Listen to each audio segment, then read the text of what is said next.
2%। আমাদের দেশ নায়ক তারেক রহমান আগামীতে এটাকে বৃদ্ধি করে 5% করবেন বলে কথা দিয়েছেন। এবং স্বাস্থ্য খাতে জিডিপি হচ্ছে এখন বর্তমানে 2%। তো স্বাস্থ্য খাতেও প্রবৃদ্ধি বাড়িয়ে করা হবে 5%।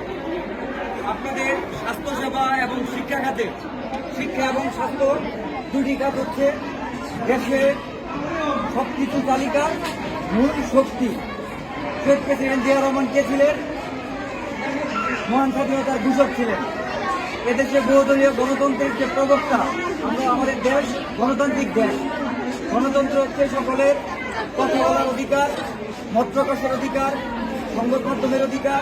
এই যে আজকে মাদ্রাসায় আমরা আসছি, কথা বলতেছি আপনাদের সাথে, আজকে আপনারা মুক্ত মনে সবকিছু কথা বলতে পারতেছেন। এই যে একটা অধিকার, এটাই হচ্ছে আমাদের গণতান্ত্রিক অধিকার। এই গণতন্ত্রের প্রবক্তা ছিলেন শহীদ প্রেসিডেন্ট জিয়া রহমান। আর এতদিন ফ্যাসিস্ট শেখ হাসিনা সরকার শাসনামলে ছিল, সে আমাদের বাক স্বাধীনতা কেড়ে নিয়েছিল, সংবাদপত্রের অধিকার কেড়ে নিয়েছিল, দুর্নীতি, মেগা প্রজেক্টের নামে মেগা দুর্নীতি করে এই দেশটাকে তলাবিহীন ঝুড়িতে পরিণত করেছে।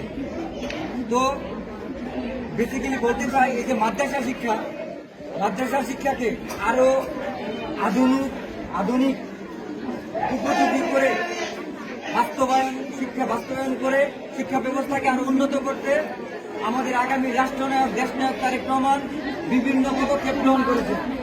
আজকে এই যে আপনারা মাদ্রাসা যারা শিক্ষার্থী, তাদেরকে বিগত ফ্যাসিস্ট সরকারের শাসনামলে বিভিন্ন চাকরি থেকে বা বিশ্ববিদ্যালয়ে ভর্তি পরীক্ষায় মাদ্রাসার স্টুডেন্টদের জন্য সকল সাবজেক্ট দেওয়া হইতো না। কিছু সাবজেক্ট বাতিল দেওয়া হইতো, নির্দিষ্ট কিছু সাবজেক্ট দেওয়া হইতো ইউনিভার্সিটিগুলোতে। এখন আমাদের আগামী রাষ্ট্রনায়ক দেশনায়ক তারেক রহমান বলেছেন, মাদ্রাসা শিক্ষাকে অধিকতর আধুনিক করা হবে এবং কোন রকম বৈষম্য থাকবে না। এই যে মাদ্রাসা শিক্ষার্থী প্রত্যেকেই ঢাকা বিশ্ববিদ্যালয় হোক, বাংলাদেশের প্রতিটি শিক্ষা প্রতিষ্ঠানের বিশ্ববিদ্যালয়ে আপনারা আপনাদের যোগ্যতা অনুযায়ী সাবজেক্ট নিয়ে পড়াশোনা করতে পারবেন। এই হচ্ছে কথা। আর আমাদের যে বিগত দিনে আমাদেরকে ভোটের অধিকার হরণ করা হয়েছিল, আপনারা শিশু, আগামী দিনে আপনারাই বড় হবেন, আপনারা আগামী দিনের ভবিষ্যৎ। হ্যাঁ,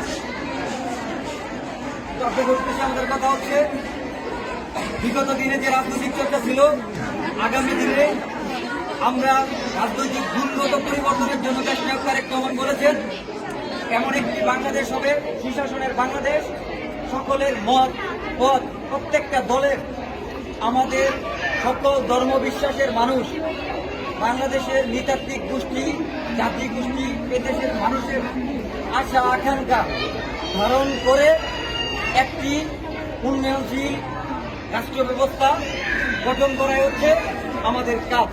এবং আমাদের দেশনায়ক তারেক রহমান এই লক্ষ্যে কাজ করে যাচ্ছেন।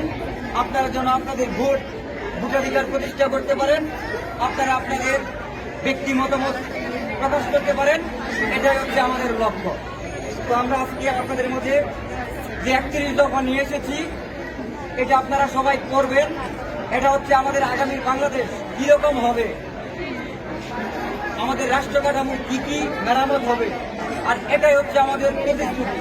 ইনশাআল্লাহ এই 31 দফায় যা লেখা আছে প্রত্যেকটা প্রতিশ্রুতি আগামী রাষ্ট্রনায়ক দেশনায়ক তারেক রহমান উনি রাষ্ট্র ক্ষমতায় প্রতিষ্ঠিত হওয়ার পর এগুলো পরিপূর্ণ করবেন, ওনার প্রতিশ্রুতি উনি রক্ষা করবেন।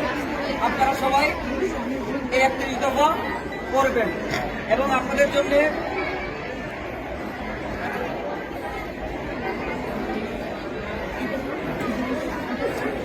এটা কি বলেন তো, আপনারা বলেন। ধানের শীষ, ধানের শীষ হচ্ছে স্বনির্ভরতার প্রতীক।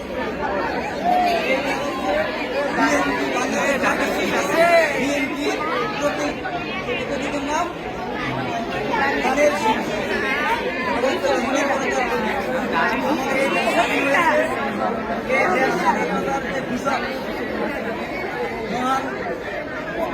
মহান ঘোষক শহীদ প্রেসিডেন্ট জিয়া রহমান এই দল গঠন করেছিল এবং এই বিএনপির প্রতীক হচ্ছে ধানের শীষ, গণমানুষের প্রতীক হচ্ছে ধানের শীষ।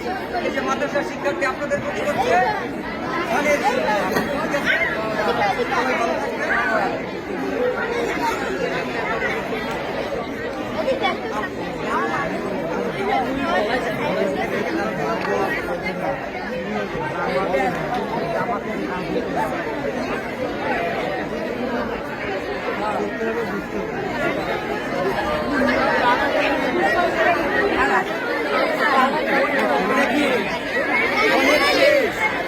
এই তোমরা বড় হয়ে ভাইয়ের মতো হবা। সেটা তো ঢাকা বিশ্ববিদ্যালয়ের প্রেসিডেন্ট ছিল, প্রেসিডেন্ট সবাই ইন্টারভিউ